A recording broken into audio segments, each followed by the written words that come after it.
Hey, and welcome to Trail Trials video review section of iRunfar.com. My name is Travis Lyles, and in this video we're going to take a look at the North Face Single Track Hayasa.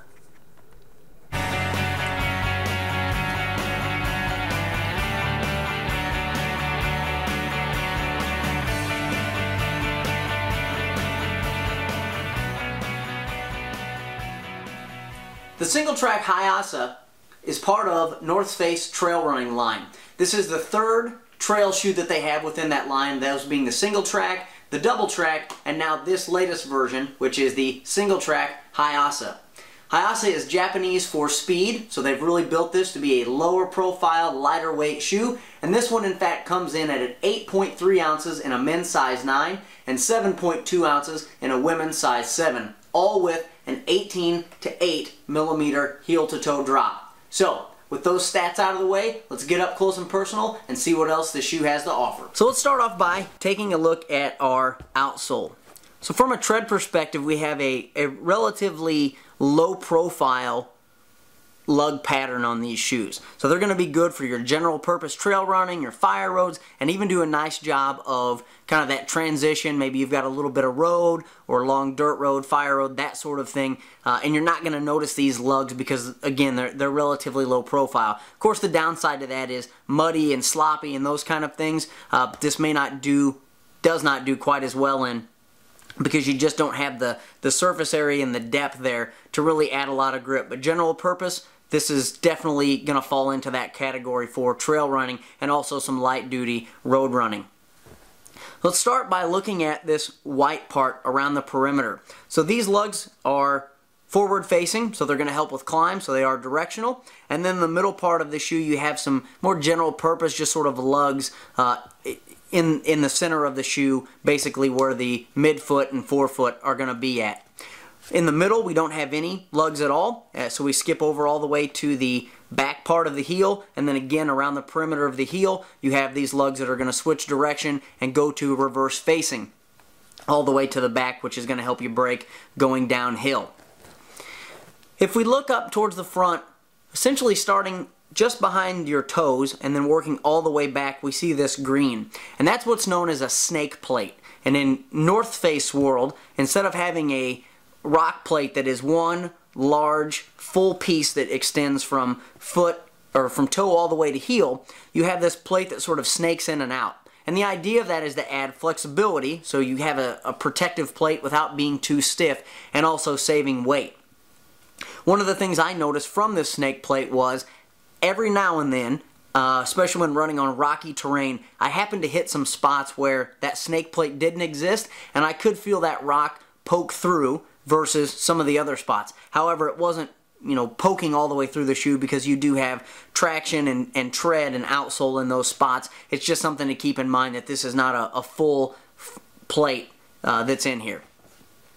When we move back into the heel, we have this little window that gives us a view into our cage or cradle that this shoe has, which we'll talk about here in a minute. This is relatively thick in here, though I could see that, potentially getting a hole poked in it, but in anything I was on, I didn't seem to have any of those problems, and it's really not showing any signs of wear, but just wanted to make sure to call that out. So when we move to the midsole, we have a dual density foam, but for all intensive purposes, it's single density all the way around. So on the inside, to the toe, and then all the way back. The only place where we have a different density of foam is in this heel cradle, which is this green plastic which extends up from the back here and creates basically this dome that your foot's going to fit inside and provide stability and also going to some support for your foot to stay in here. So basically it's a way of keeping your heel locked in and giving stability to the shoe and the way that it rides without having to create any pronation control or anything like that, which this shoe is definitely on the neutral side. So this single density foam, 18 millimeters at the heel, 8 millimeters at the toe for a 10 millimeter drop. So while it's not an extremely low drop in terms of what we have now with 0 drop and 4 millimeter and 5 millimeter, you have a shoe that rides low to the ground and has a normal to slightly below average drop of 10 millimeters. This other foam here, this white foam, is really, again, just around the heel, so not much of that making its way into your foot, so it's not any type of blocking or posting or anything like that.